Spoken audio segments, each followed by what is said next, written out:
Hello everybody, two stocks থেকে আমি সাজিদ বলছিলাম। কেমন আছেন সবাই? আশা করি সবাই ভালো আছেন। গতকালকে কিন্তু রিলিজ পেয়ে গেল রামায়ণা পার্ট ওয়ানের একটা রামা ইন্ট্রোডিউসিং টাইটেল নামে একটা টিজার ট্রেলার যাই আপনি বলতে পারেন। 2 মিনিট 38 সেকেন্ডের একটা গ্লিমসে ছিল। সো আজকে আমি কথা বলবো এই রামায়ণা পার্ট ওয়ানের এই ইন্ট্রোডিউসিং ভিডিও নিয়ে। নর্মালি রামায়ণা মুভি মুক্তি পাচ্ছে রামায়ণা পার্ট ওয়ান এই বছরের দিওয়ালিতে, 2026-এর দিওয়ালিতে। সেকেন্ড পার্ট মুক্তি পাচ্ছে 2027 সালের দিওয়ালিতে।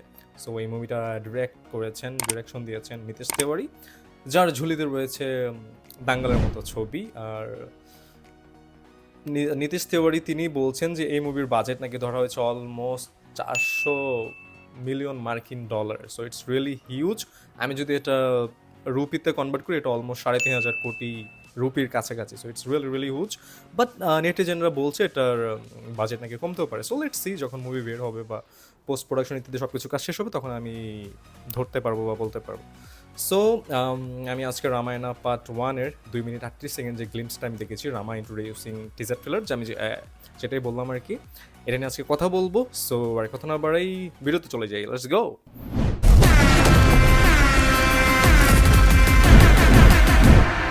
সবার শুরুতেই আমরা দেখতে পাই কোথাও হয়তো ধ্বংসযজ্ঞ চলছে, বেশ হানাহানি মারামারি হচ্ছে। রাম তার তীর ধনুক নিয়ে পাহাড়ের চূড়ায় দাঁড়িয়ে আছে।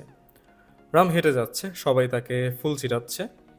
বাট আপনার একটা জিনিস নোটিস করেছেন কি না, তাদের আই কন্ট্যাক্টগুলো কিন্তু রামের দিকে ছিল না, এআই মেড বলছে অনেকেই।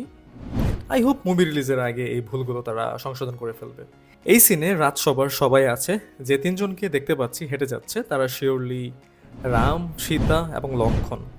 আর তার বাবা দশরথ সিংহাসনে বসে আছে।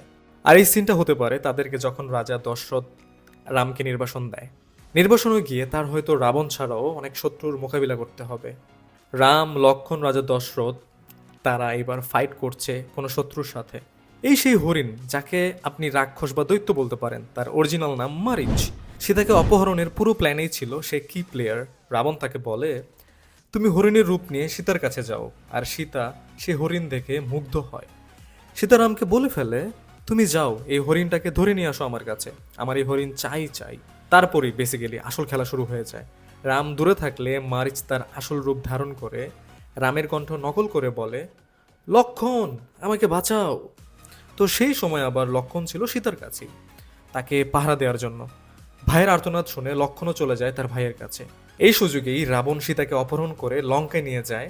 যেহেতু রামায়ণা মুভি 2 পার্টে মুক্তি পাচ্ছে, আই থিঙ্ক প্রথম পার্ট তারা এ পর্যন্ত রেখে দ্বিতীয় পার্টে রাম রাবণের ক্ল্যাশ রাখবে। I think so.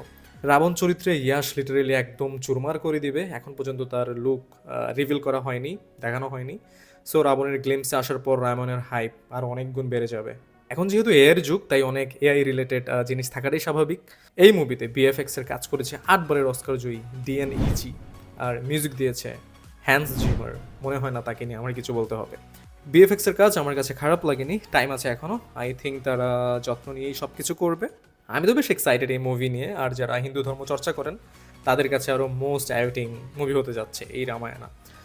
সো আজকের কথা না বাড়াই, আই থিঙ্ক আপনাদের এই ট্রেলার ব্রেকডাউন বা রামায়ণার ইত্যাদি যে বিষয়গুলো নিয়ে আমি আলোচনা করেছি আপনাদের ভালো লেগেছে। আজকে আর কথা বাড়াবো না, আমার নেক্সট ভিডিও ভেরি আর্লি আসবে। তো নেক্সট ভিডিও আসা পর্যন্ত সবাই ভালো থাকুন, সুস্থ থাকুন। আর অবশ্যই বেশি বেশি like, comment, share and subscribe করতে ভুলবেন না। Bye bye. কেমন লাগলো স্যার?